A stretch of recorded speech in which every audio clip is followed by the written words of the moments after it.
pamamagitan natin pa natin ito na ngayong gabi. Pero i-break muna natin ng konti. Sabagat, dito po at ipangakalob natin sa pagkakataong ito ang ating panuhin. Ang panuhin po naman natin ay ito po ang malalahad ng resulta kung paano siya napagaling ni Dr. Robin B. Navarro alias Dr. Bulalo. Sa mga lugar, ito po ay pasyente.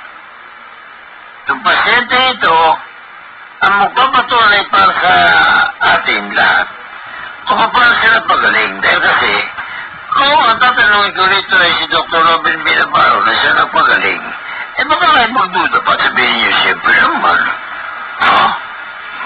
Baka exagerado pa, parang gano'n, di ba? O ito, ibang tao masasabi nito eh. Parang ganito yan, no? Mas mabuting purihin ka ng ibang tao, kaysa sa purihin mo ang sarili mo. Gawin yan. Okay? Narito po.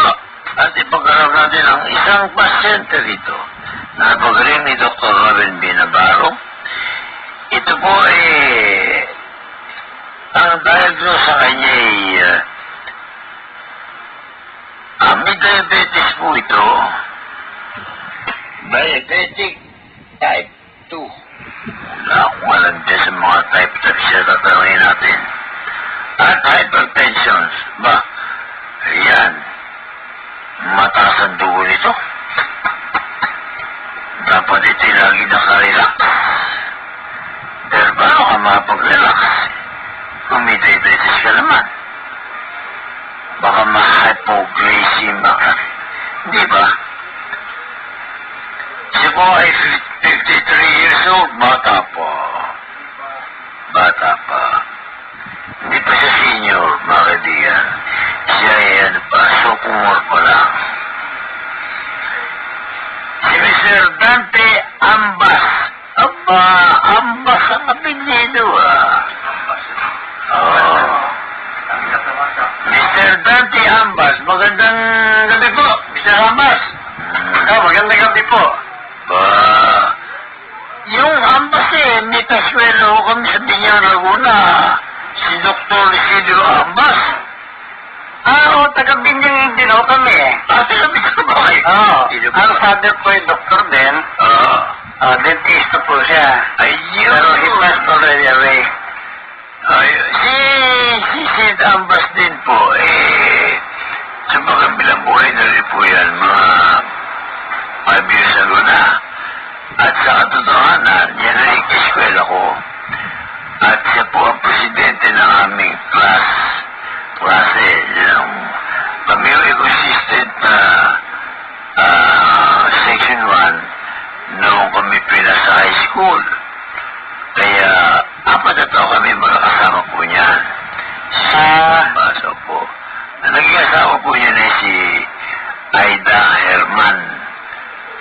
Yung mga Herman, Binyang din ho yan di ba? Saan po kayo sa Binyang noon? Actually, wala na ako kami doon. Pero ang parents ko lang ang lumaki doon. Saan lugar? Saan po? May Dr. A. Bautista ba yan? Sa may Bautista. Dr. A. Bautista yata. Okay. Matagal na kayo laron, no? Oo. Hindi naman daw ako din lumaki. Dito ako lumaki sa Maynila. Sa Tondo? Tondo. Tondo ko'y pala kayo Mada-diabetes nga kayo doon. Oo. Pagpwento natin dito, Dante, pagpwento natin itong diabetes. Sa iyo sa diagnosis, diabetic type 2 ba? Type 2. Ano ba type 1? May type 1 pa ba? Alam ko sa type 1, yan yung namamana. Oo. Pero yung type 2 na-acquire. Ay, yung inyo na-acquire? Na-acquire ho. Paano naman kayo nagkaroon ng diabetes? Masyado akong kumain Nako. Marami naman magana kumain mga iba. Hindi mo mahilig ko ako sa matamis Ayun.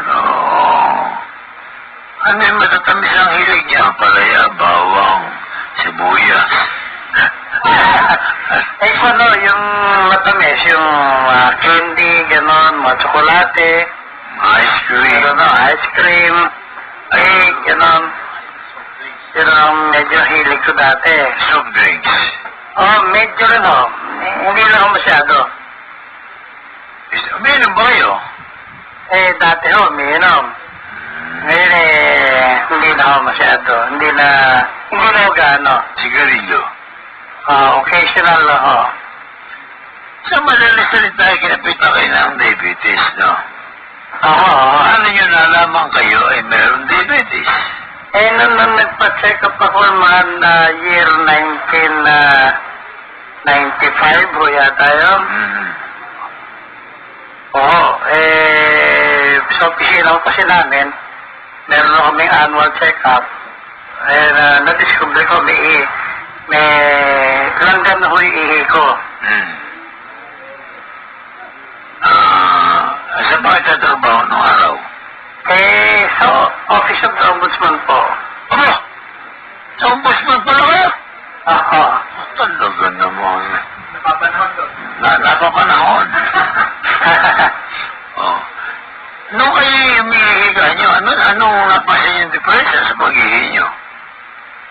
Meron akong langgam sa Nidoro. No? May matindi na pala yung pagkaganon. Oo. Hindi mo kayo inabot doon ng ikaw nahihilo kayong pamisa-misa ang gawa ng yung mga hypoglycemia, glaucoma, Yung sa akin ho, lagi ho ako nauuhaw. Ayun. Oo. Yung hypoglycemia naman ho, pagka ho bumababa yung sugar. Pagka ho bumababa sa usual na reading ng inyong sugar. Ang hirap naman nun pagka sinabing bumababa, hanggang sinabi lang bumababa. At may nararamdaman kahit pero hindi mo nakikita ang rates ng blood sugar nyo, di ba? Hindi ko nakikita hanggat hindi ko nagpakuha ng glucometer. Oo nga. Kayo ba'y one touch? Yung tawag yung one touch sa tawag? Yung glucometer po yun. Oo, ano yan? Araw-araw o ano? Hindi naman ho. Kung minsan, pagka kailangan i-monitor, kung kinakailangan, pagka medyo mataas, halos every other day. Kung minsan naman, pagka medyo mababa, halos once a week, minsan, twice a week, gano'n. Gano'n na yun. Anong lumalabas? Ano ba? Yun o, magpiprick ko kayo sa daliri nyo. Oo nga, hindi. Ano lang? Para lumabas mo yung dulo, tapos ikukuha nyo na lang yung laser. Ano ang resulta? Kalimitan? Dati ho, nag-285 ho ako. Diyos ko. Sige. Nun ho, nabalitaan ko nga ho na yung aking kapatid, may biyanan siya, napagaling daw ho ni Dr. Robin Navarro.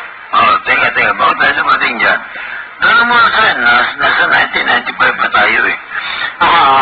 Doon tayo sa nararamdaman ninyo kasi, ganito ay hindi umana eh. Acquired po ito eh, di ba? Acquired ho. Nararamdaman niyo ito, una, paano nangyari unang-unang umihi kayo? Nilanggam, yun ba?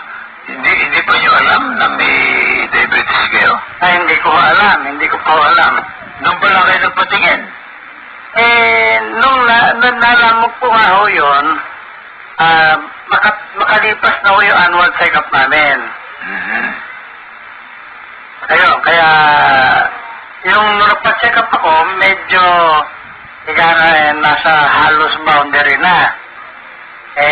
Tinuloy-tuloy ko pa rin ako ang kain, masasarap, gano'n. Kaya siguro hindi na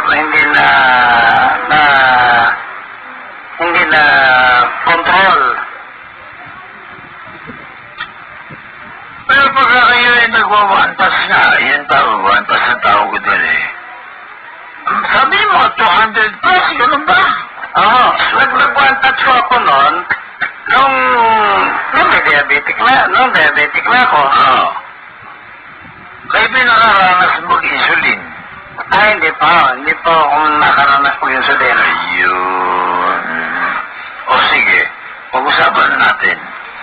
Paano po ninyo nakilala si Dr. Robin Navarro? Through my sister ho, yung younger sister ko. Nabalitaan po ako sa kanya na yung kanyang mother-in-law at saka yung father-in-law niya ay napagaling ni Dr. Robin Navarro dahil sila ay taga-Tarlac, taga-Paniki. Oo. Doon daw sila nagpapagamot sa Dagupan. Okay. Binalita ako sa akin ng kapatid ko na merong clinic ko si Dr. Robin Navarro sa Shaw Tower. O kaya ako, nung year 2010, January, nagpa-check up po kaming mag-asawa doon. Bakit yun po bang kapatid ba kanyo? Yung kapatid ko, Ano ba sa meron na siyang biyanan. Ay, oo. Yung biyanan niya, high cholesterol at saka diabetic. High cholesterol? Oo. Ba? Silang, yung babae, high cholesterol, yung lalaki, diabetic. Ibig sabihin si Dr. Robin Navarro, galing sa high cholesterol. Yun na, lagi ho daw sila pinapakain ng itlog. Teka wala. Nagpunta kayo doon? Nagpunta ho kami. Tapos, paano po nung nakita niyo si Dr. Robin Navarro? Na-chinega po niya kami. Okay. Ilan ba kayo nagpagamot? Bali 3 ho kami nagpagamot noon. Ba? Ano ang problema ho? Yung sister-in-law ko, at saka yung asawa ko, at saka ako. Ba't ano mga diferensya nila? Pare-pareho kami yung diabetic ko eh. Ay, oo nga, oo. So, paano mo nangyari? Kwento nga ninyo, nung kayo ay nasarapan na ni Dr. Robin Navarro. Sige po. Ayun, nung nagpakonsulta ako kami doon, inasikaso ni Dr. Robin Navarro, at nag-reseta siya ng mga RCB, kung ano-ano ho. Ano yung RCB? Pinaliwanag ba siya kasi sa inyo yung RCB kung ano yun? Oo, pinaliwanag na medyo nakalimutan ko na lang ho yung rapid cellular balance. Balancing nga po. At saka kung ano pong nireseta sa akin. Katulad doon ng fertilized egg, bulalo. Sinunod naman ho namin. Pagkalipas ng ilang panahon nagpa-check up po ako sa opisina namin nag-102 na lang ho yung aking blood sugar.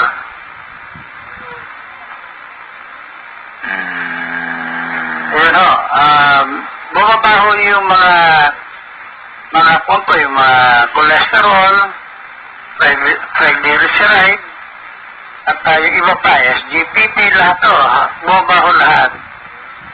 Dahil sa kakakain ng fertilized egg o yung duck egg o balot o bulalo. Yun ang tapos basta mini-maintain namin yun. Wheat bread, Arabos milk, kung ano ho. Na sa inaakala natin makakasama pero hindi ho nakasama, nakababa ng mga resulta na aking medical exam. Ganun po.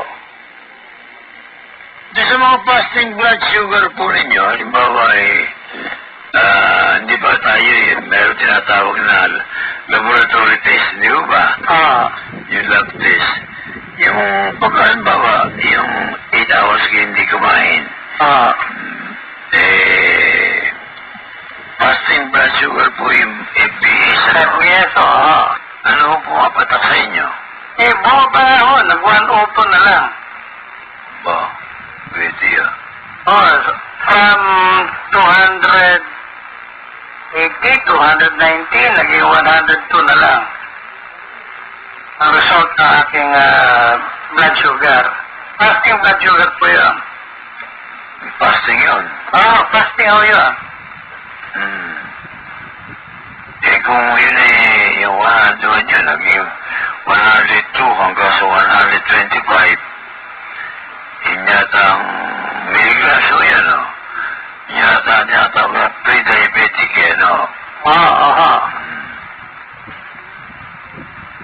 May alam ba kayo sa random blood sugar? Hindi ko alam yung random blood sugar. Yung po random blood sugar kasi, range na niya from 140 to 200. Ngayon, kung abuti ng 201, pre-diabetic din ho yun. Pero yun ang random blood sugar, hindi katulad ng fasting. Sa ngayon ba, nung in-exercise ninyo yung treatment ni Dr. Robin D. Navarro, napasin po ba ninyo mga ilang araw bago niyo mapasin na may pagbabago kayo? In a matter of 3 days, may pagbabago na eh.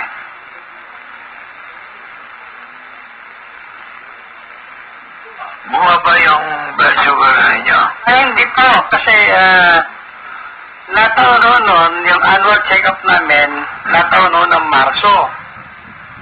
Kaya March pa ho ako annual check-up. Yun, normal ho yun. Bali after January, February, March, after 3 months. Ganun o.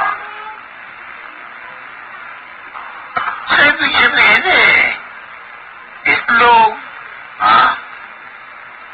bulalo, gatas, hindi kayo pinili mag-gatas. Gatas ako ng talabaw, saka whey milk. May vitamins naman kayo? May mga vitamins din o. Sino prepare ng vitamins sila yun? Nakaprepare na ho yun. Sabihin, iinumin nyo na lang. Ganon. Sa ngayon po, yung one, okay na ho ba? Pero diabetic pa rin kayo? Diabetic pa rin o. Yun, sinasabi. Diabetic ko pa rin. Nakukontrol lang. Nakukontrol lang. Saka, kasi pagka once na diabetic ko kayo, hindi na ako gumagaling yan eh. Oo nga. Binabantayan lang Minimaintain lang ho yung hindi tumataas ng 200 para hindi makasira ng organs. Di, may ingat kayo sa mga maalat. Ayun, hindi na kami nagmamahalat. Hindi na kami, ang kinakain lang namin puro matatabang. Ganon. Hindi naman, nagmamangyakin naman kayo ng may lasa-lasa. May konti lang po. Ganon. Hindi daw katulad dati. Ang kanin nyo, ano kinakain nyo? Wheat bread na lang po. Isang slice o almusal. Hindi na kayo nagkakanin? Hindi na ako nagkakanin. Ba? Oo. Naman. Hindi na ako nagkakanin. Matindi pala. Bumibigay ninyo may diabetes. Hindi naman no. Yung kami lang mag-asawa. Tapos yung sister-in-law ko. Yung kapatid doon ng asawa ko. Meron. Okay. Andiyan ba yung misis nyo? Ha? Andiyan ba ang misis nyo? Nandito. kausapin natin. Kausapin niyo po. Ano pangalan? Tessie po, Tessie. Aba, tinan mo nga. Sige po, kausapin natin. Sandali lang po. Si Aling Tessie. Ayan. Aling Tessie. Tessie, ito. Ambas na rin to. Hello? Hello, Aling Tessie. Oo. Ayun. Ambas na rin kayo, ano? Opo. Hindi kayo tigapinyan. What? Hindi kayo tigapinyan, Laguna. Hindi kayo tigapinyan, Laguna.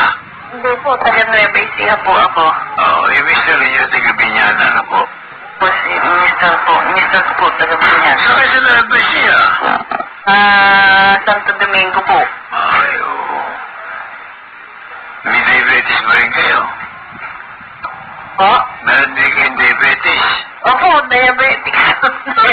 May diabetes din po. Ang ilo ko, Diyos na po. Ilan ba anak nyo? At lang po anak namin. Baka kung may diabetes eh, hindi nakakabala sa panganak. Hindi naman. Eh, paano pagkain ang ginagawa nyo? Hindi, ano po, mga matatabang na pagkain. Hindi masyadong matamis. Hindi na kami masyado sa matamis. Oo. Ano ba, talagang mataas din yung range ng blood sugar nyo. Oo, mataas din. Yung anak ninyo, ilan taon na ako? Panganay ko po, 30. May diabetes din. Wala po. Ba't ako? Isabihin. Wala naman po kami lahi nun sa pagkain lang. Dahil may kantin ako dati.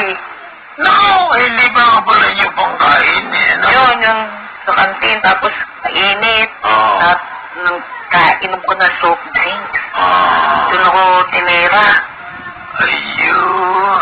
Halos nakakaanim akong na-inggan na soft drinks. Ganon? Oo. Sobrang init noon summer.